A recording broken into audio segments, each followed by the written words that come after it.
नमस्कार साथियों, कस्तूरी देवी PG college Chaksu के ऑनलाइन क्लासेज में आपका स्वागत है।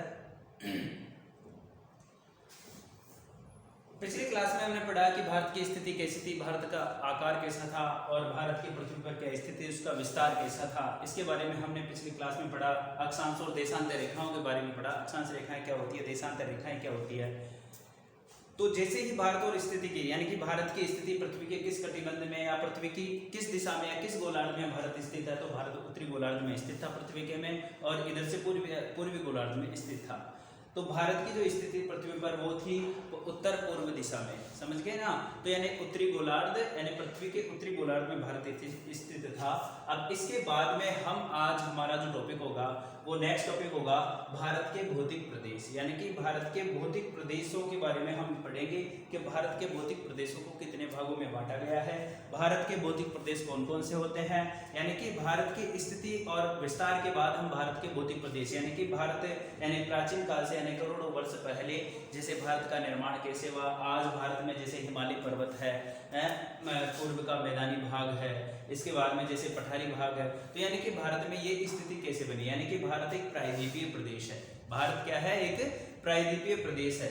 भारत को प्रायद्वीपीय प्रदेश क्यों कहते हैं, क्योंकि भारत के देखो द्वीप किसे कहते हैं, जिसके चारों तरफ पानी होता है उसे द्वीप कहते हैं। प्रायद्वीप किसे कहते हैं कि जिसके तीन ओर पानी हो, यानी कि जो तीनों ओर से यानी जिसकी तीन सीमाएं जल से घिरी हो, तो वह क्या कहलाता है, प्रायद्वीप कहलाता है। अब भारत ये जैसे भारत है तो भारत के पड़ोसी देश कौन कौन से हैं, जैसे भारत के पड़ोसी देश यहाँ पर इधर से पाकिस्तान है, अफगानिस्तान है, चीन है, म्यांमार है, बांग्लादेश है, श्रीलंका है। तो इस तरीके से भारत के पड़ोसी देश है। अब भारत के इधर अब हमने देखा कि पिछली क्लास में हमने पढ़ा था कि सीमा ज्ञान, यानी कि भारत की सीमा कौन कौन सी, स्तरीय सीमा क्या है और जलीय सीमा क्या है। तो भारत की क्या है, स्तरीय सीमा कहाँ से स्टार्ट होती है, गुजरात से स्टार्ट होती है। जैसे यहाँ से क्या हो जाता है कि गुजरात की जो ये सीमा है, यहाँ से हमारे ये जो नीचे नीचे नीचे ये इधर वाला जो हिस्सा है और यहाँ तक ये हमारे यहाँ पर क्या है, इधर तो बंगाल की खाड़ी है और इधर क्या है, ये हमारा अरब सागर है।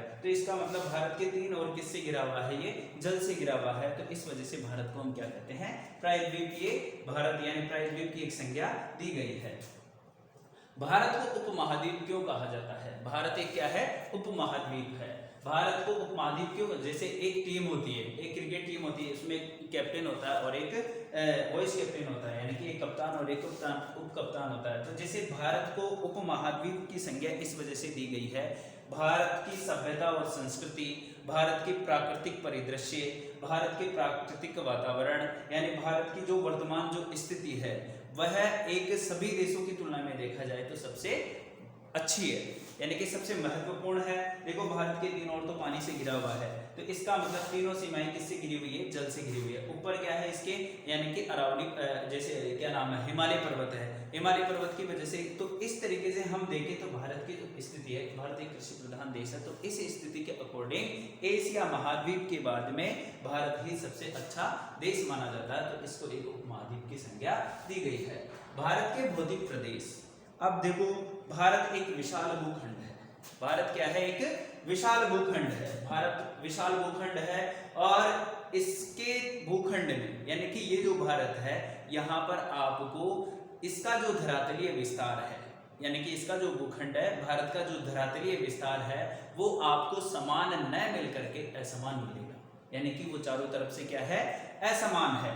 यानी कि असमान का मतलब ये होता है भारत में कहीं पर्वत है तो कहीं पठार है, तो कहीं पठार है तो कहीं पहाड़ियां है, और कहीं पहाड़ियां तो कहीं रेगिस्तान है, और कहीं तटीय भाग है। तो इस तरीके से भारत में भारत का जो भूखंड है, भारत का जो धरातल है वो समान न होकर के असमान है। तो यही भारत की भौतिक स्थिति है, यानी कि भारत की भौतिक स्थिति के बारे में पढ़ेंगे। भारत की भौतिकी क्या है, भारत की भौतिक स्थिति कैसी है और वहां पर क्या क्या होता है क्या नहीं है। तो इस तरीके से भारत का भौतिक जो प्रदेश है, मूल रूप से अगर भारत के भौतिक प्रदेशों को देखा जाए तो 4 भागों में बांटा गया है।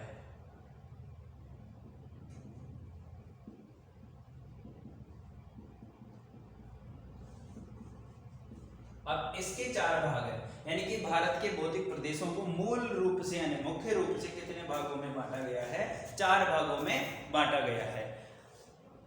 कई जगह आपको 5 भाग भी मिलेंगे, यानी कि एक द्वीपीय जो भाग होता है वो भी हमारा किसमें आता है, भौतिक परिदृश्य में आता है। अब मुख्य रूप से अगर हम देखा जाए तो पहला जो पार्ट है वो हमारा उत्तर पर्वतीय प्रदेश, उत्तर पर्वतीय प्रदेश, उत्तर पर्वतीय प्रदेश। अब उत्तर पर्वतीय प्रदेश इसका मतलब ये क्या है कि ये भारत के उत्तर दिशा में स्थित है। भारत की किस दिशा में स्थित है, उत्तर दिशा में स्थित है। इसका मतलब ये यहाँ पर होगा, यानी कि उत्तर पर्वतीय प्रदेश, यानी उत्तर में जो भारत का पर्वतीय प्रदेश है वह। नंबर 2, दूसरा हमारा है उत्तर का मैदानी भाग, उत्तर का मैदानी भाग, उत्तर का मैदानी भाग। इसके बाद में जैसे मान लो उत्तर का मैदानी जो भाग है, दूसरा जो पार्ट हमारा होगा वो उत्तर का मैदानी भाग होगा। तीसरा हमारा जो पार्ट है वो प्रायद्वीपीय पठारी भाग,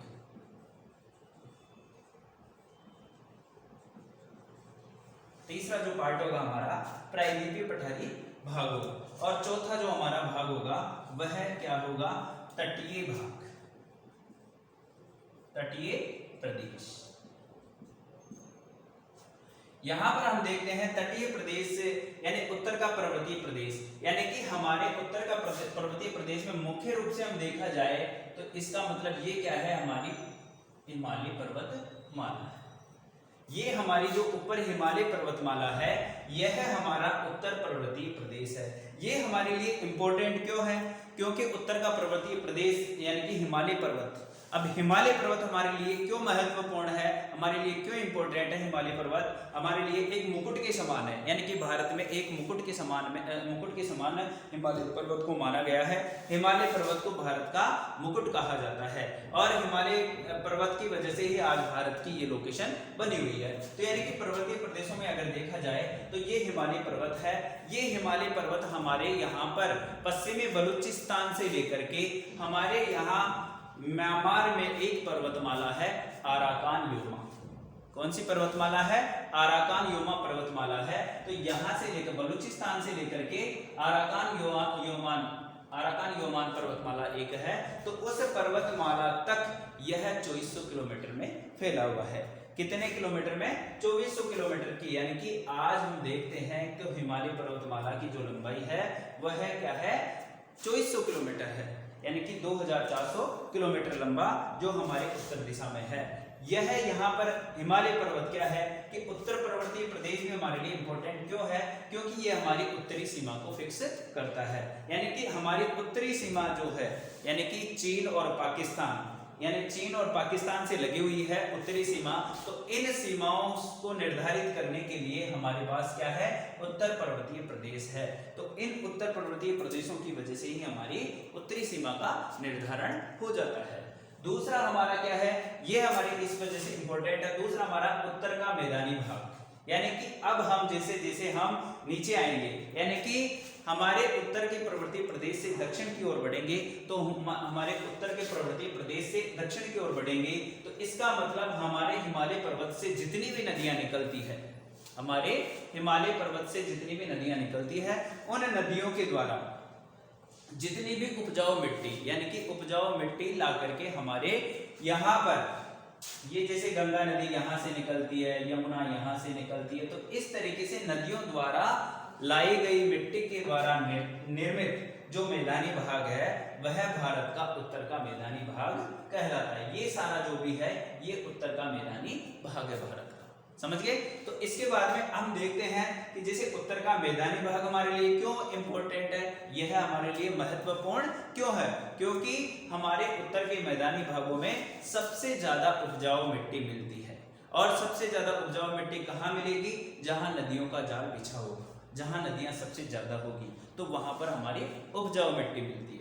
अब उपजाऊ मिट्टी मिलने की वजह से ही इसको हम उत्तर का मैदानी भाग कहते हैं। और उत्तर के मैदानी भाग हमारे लिए इंपॉर्टेंट इस वजह से भी है क्योंकि हमारे जितने भी अनाज, जितनी भी खाद्यान्न जो सामग्री है वो हमारी कहाँ पर प्राप्त होती है, उत्तर के मैदानी भागों में प्राप्त होती है।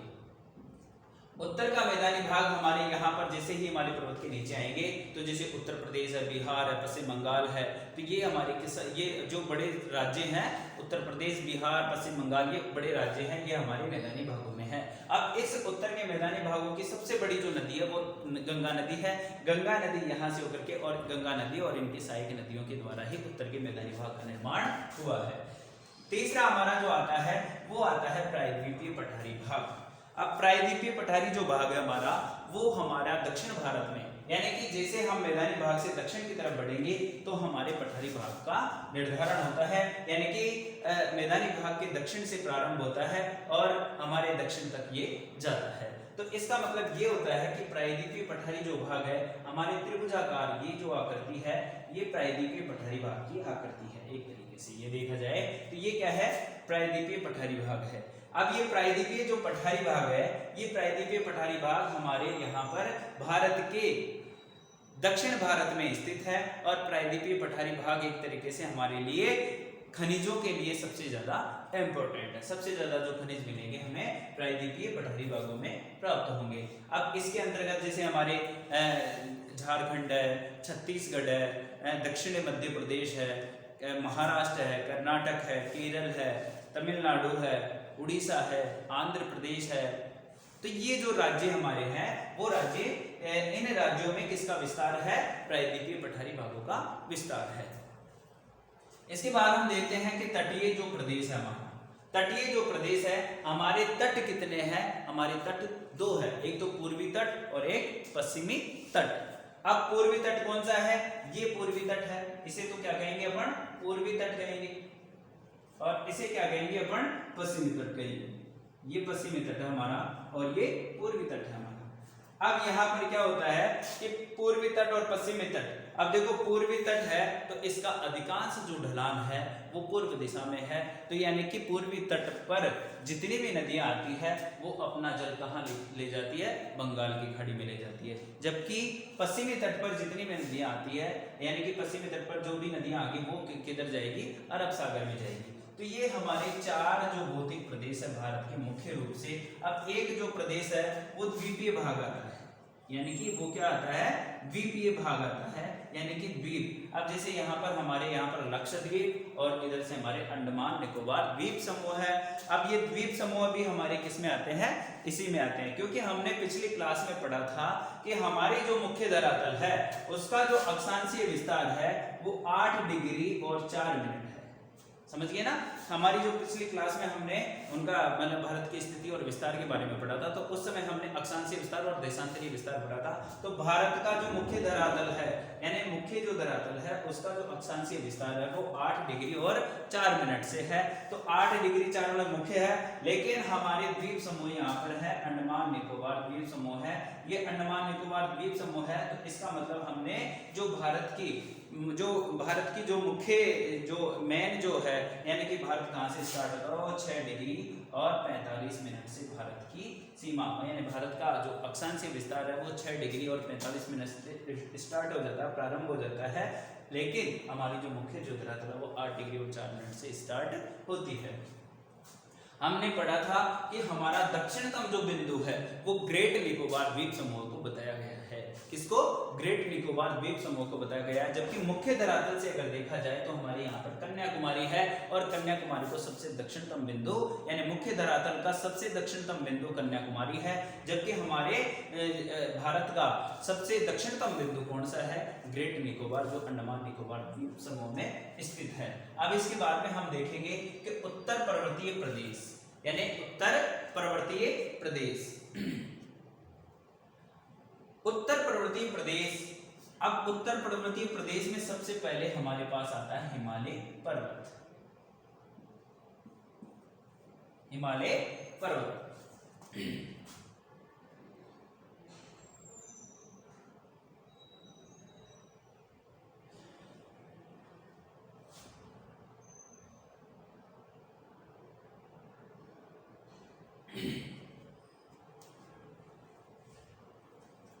उत्तर पर्वतीय प्रदेश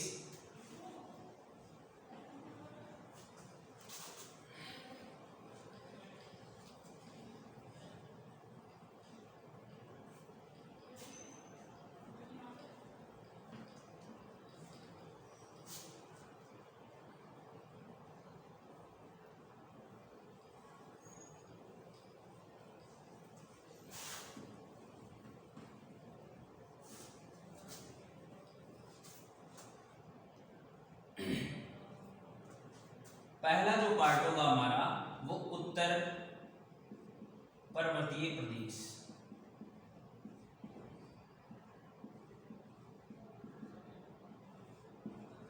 उत्तर पर्वतीय प्रदेश। अब देखो उत्तर पर्वतीय प्रदेश हमारा पहला भौतिक स्वरूप है, यानी भारत का पहला जो भाग है वो क्या है, उत्तर पर्वतीय प्रदेश। हमने ये चीज पढ़ी कि भाई उत्तर पर्वतीय प्रदेश में क्या आता है कि उत्तर का जो पर्वतीय जितना भी भाग है भारत का वो किस में आता है, उत्तर पर्वतीय प्रदेशों में आता है।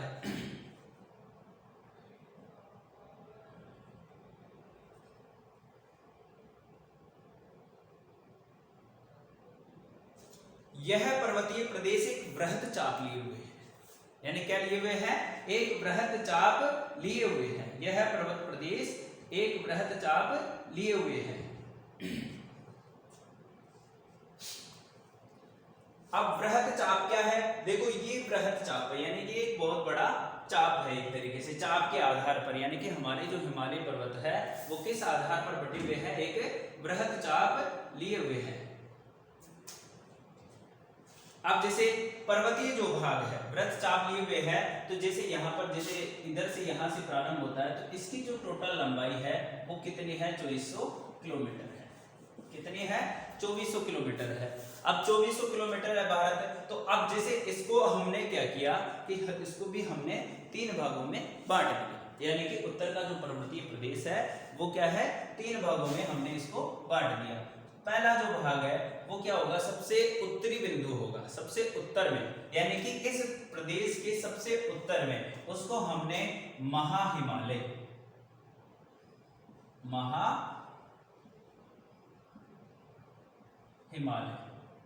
इसको हमने महाहिमालय के नाम से जाना, यानी कि सबसे पहला जो पार्ट होगा वो कौन सा होगा, महाहिमालय होगा।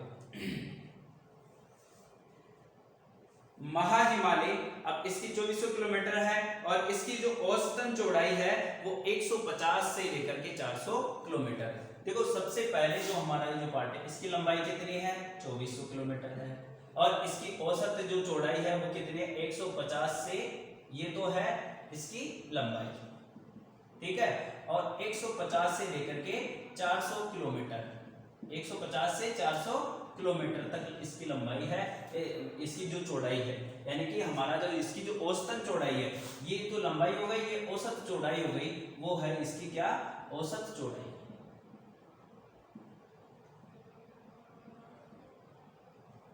इसकी औसत चौड़ाई हो गई। फिर इसके बाद में अपन देखते हैं कि जैसे इसकी 150 से लेकर के 400 किलोमीटर औसत चौड़ाई हो गई। अब इसकी अगर ऊंचाई देखें अपन तो ऊंचाई है इसकी लगभग 6000 से 7000 मीटर औसत ऊंचाई। ये तो हमारी किस पार्ट की, इसकी। अब इसके बाद में जैसे अब इसका जो सबसे उत्तरी जो भाग है वो है महाहिमालय, इसे हम आंतरिक हिमालय, हिमाद्री और वृहद हिमालय के नाम से जानते हैं।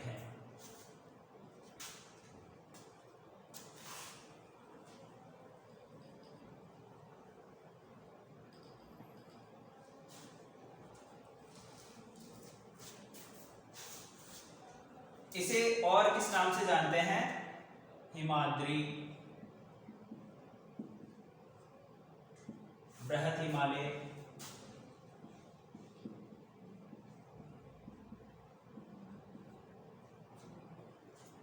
महाहिमालय, हिमाद्री, बृहद हिमालय और आंतरिक हिमालय, इसे आंतरिक हिमालय के नाम से भी जानते हैं। अब ये क्या है, ये हमारे ये जो जितना भी भाग है, ये जो भाग है ये किस में आ रहा है, ये हमारी पूरी उत्तर, यानी कि ये पूरा जो पार्ट है ये हमारा क्या होगा, उत्तर का पर्वतीय प्रदेश होगा। ये जो पार्ट है, ये जो पार्ट समझ गए ना, ये जो पार्ट है ये पूरा क्या है, हमारा उत्तर पर्वतीय प्रदेश है। अब इस उत्तर पर्वतीय प्रदेशों में से हमने क्या किया, इसका जो पार्ट है इस पार्ट को हमने बिल्कुल 3 भागों में बांट दिया, यानी कि ये जो इसका जो सबसे उत्तरतम बिंदु है, ये जो उत्तरतम बिंदु होगा यह क्या कहलाएगा, महाहिमालय कहलाएगा, हिमाद्री कहलाएगा, बृहद हिमालय कहलाएगा, आंतरिक हिमालय कहलाएगा। अब इसकी विशेषताएं क्या क्या है, यानी कि ये जो पार्ट है, यानी कि महाहिमालय जो पार्ट है, ये है हिमालय पर्वत का या उत्तर पर्वतीय प्रदेश का सबसे उच्चतम भाग, यानी सबसे उत्तर वाला और सबसे उच्चतम भाग है। तो यानी कि इसकी जो औसत चौड़ाई है, इसकी जो औसत ऊंचाई है, औसत चौड़ाई और औसत ऊंचाई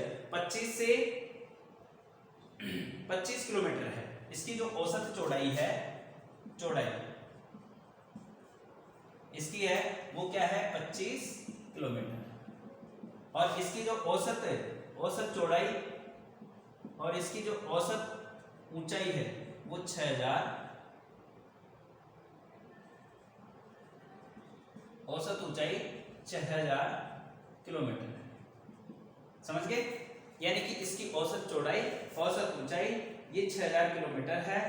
अब यहाँ पर देखो मुख्य रूप से, यानी कि सबसे उच्चतम बिंदु है, तो यहाँ पर सबसे हमारी जो भारत की सबसे ऊंची जो चोटियां हैं, जैसे माउंट एवरेस्ट है, वो कहाँ मिलेगी आपको? महाहिमालय मिलेगी। कंचनजंगा है, वो कहाँ मिलेगी? महाहिमालय में मिलेगी। धौलाधर पर्वत है, वो कहाँ मिलेगा? महाहिमालय में मिलेगा। तो इस तरीके से हमारे यहाँ पर कई सारी जो बड़ी बड़ी चोटियां हैं वो यहाँ पर धौलागिरी है, अन्नपूर्णा, नंगा या आदि, और कई प्रकार के दर्रे भी हमें यहाँ पर मिलेंगे, जैसे सिपकिला, नाथुला है, माना, नीति, ये जो सारे दर्रे, जितने भी बड़े बड़े जो दर्रे हैं वो हमें कहाँ मिलेंगे?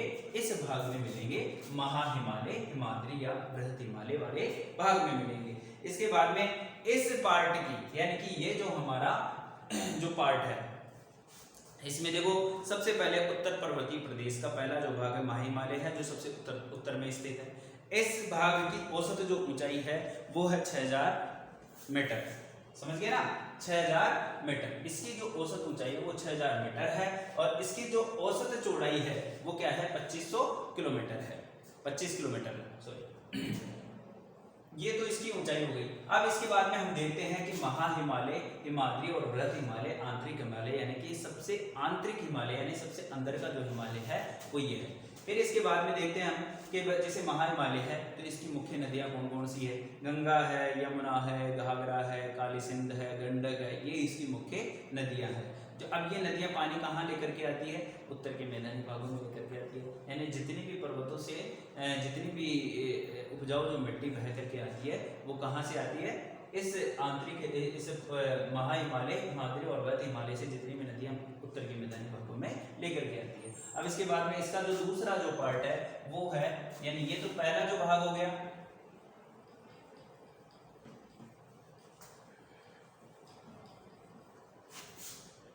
दूसरा जो भाग है इसका वो है लघु हिमालय।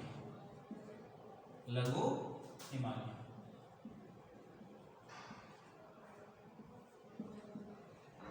लघु हिमालय का विस्तार क्या है? जैसे महाहिमालय का विस्तार तो क्या है कि हमारे यहाँ पर हिमालय के 3 पार्ट है। एक तो क्या हो गया? महाहिमालय हो गया, लघु हिमालय हो गया, और एक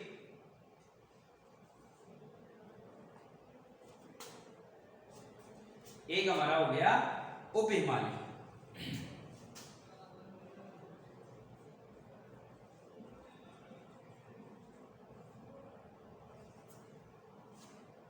ये हमारे मुख्य रूप से जो भारत में स्थित है, यानी कि ये भारत में, ये भारत में, ये भारत में। एक इसका जो पार्ट होता है वो होता है ट्रांस या तिब्बत हिमालय।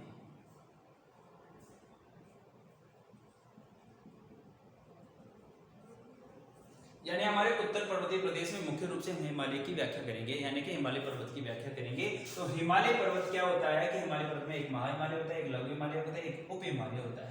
अब महाहिमालय, हिमाद्री और बृहत हिमालय, लघु हिमालय, अब जैसे लघु हिमालय है तो लघु हिमालय को हम हिमाचल श्रेणी के नाम से भी जानते हैं, हिमाचल श्रेणी के नाम से भी जानते हैं। उप हिमालय, अब उप हिमालय है तो इसको हम शिवालिका या बाह्य हिमालय, इसको हम शिवालिका या बाह्य हिमालय,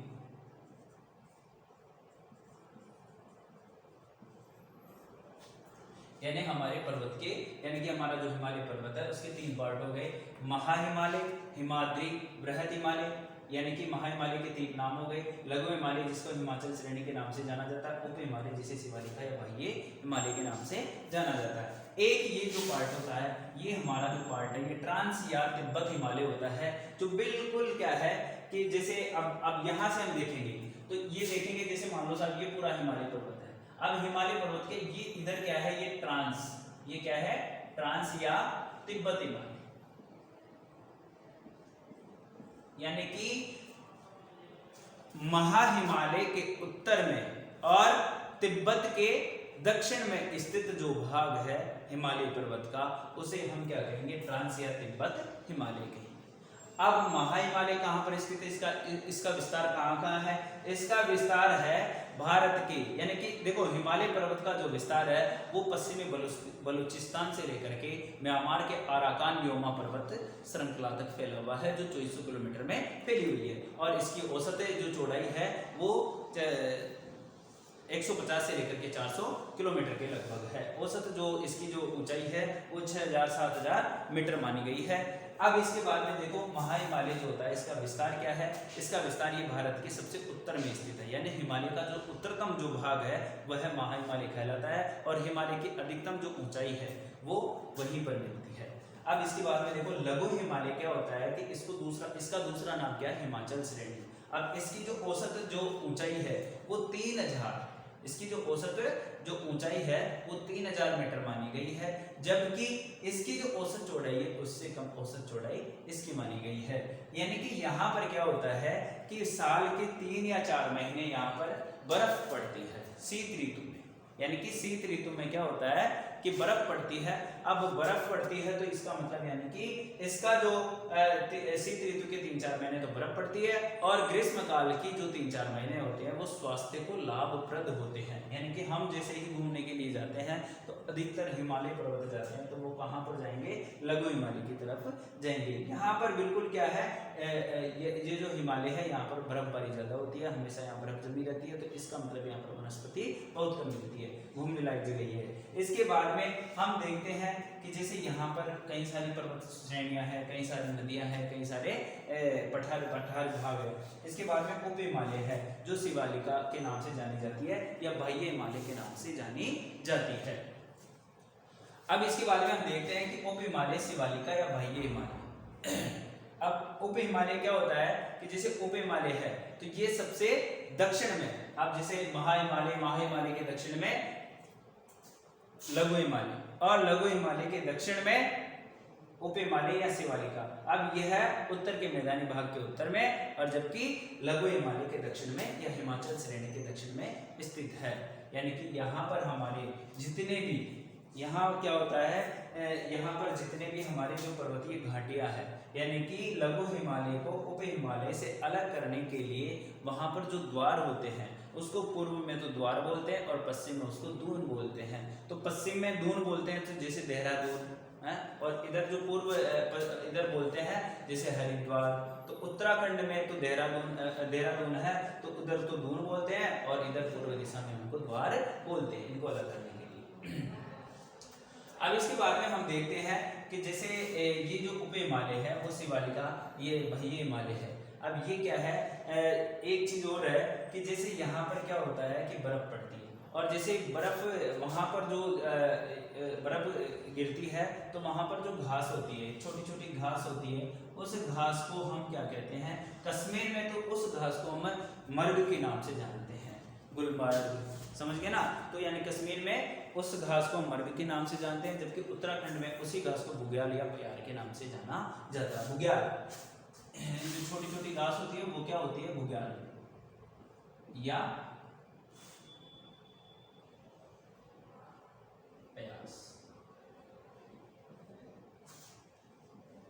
के नाम से जाना जाता है। तो ये तो हमारे 3 जो पार्ट थे वो किसके थे, हमारे उत्तर पर्वतीय भाग के। अब हमारा नेक्स्ट जो है वो है प्रायद्वीपीय पठार।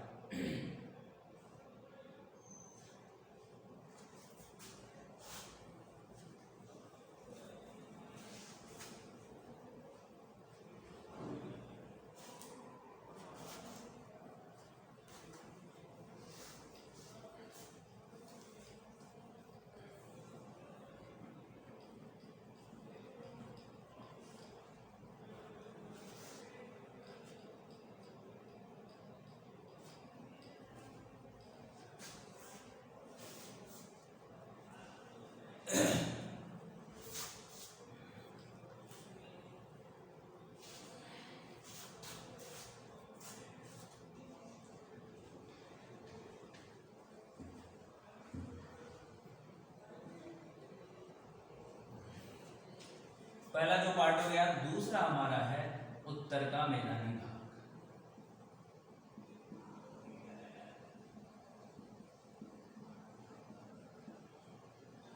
भारत एक कृषि प्रधान देश है।